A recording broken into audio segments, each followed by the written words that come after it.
တင်လို့တာကနာချင်မှုကိုခန်းစားလိုက်ရတော့ဘာဖြစ်လို့နာတာလဲဒါငါလိချင်မှုရဲ့အကျုပ်ဆက်လားငါမှောက်ဆန်းကပဲမကဲကြီးတာလားဒီကောင်လေးကအမိုက်မို့လို့ကျင်းချက်လို့မရတာလားအသက်ရှူတာလည်းပုံမှန်ပဲအရာအလုံးပုံမှန်ပဲဒါတောင်ဘာမှလို့လဲဆိုပြီးကြိုးပမ်းဆိုဖြစ်သွားရပါတယ်နေပါဦး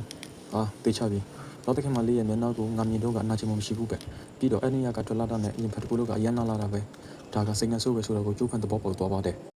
ကြည်ချမ်းသူတဲ့အတွက်စိတ်နဲ့ဆိုးဟာကြည်စလို့ပဲ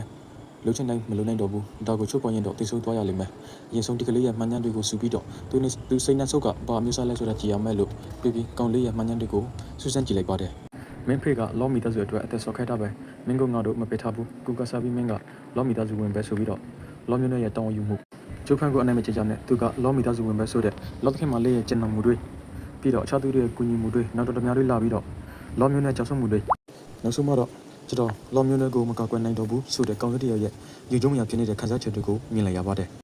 နောက်ဆုံးတော့ဒီခန္ဓာကိုယ်ကလော်မျိုးနဲ့တခင်မလေးကိုဆောက်ရှုပ်ဖို့တမန်ထားတာပဲငါသားဒါကိုချုပ်ပေါ်မိတဲ့နဲ့ဒီခန္ဓာကိုယ်ကစိတ်နှဆိုးအလိုလိုထွက်လာလိမ့်မယ်ဒေဇန်ဘာလို့ဒီအခြေအနေမျိုးဖြစ်နေရတာလဲငါကတော့ဘာလို့သူများရဲ့ကြောင့်လို့နေရတော့မှလားလို့တွေးရင်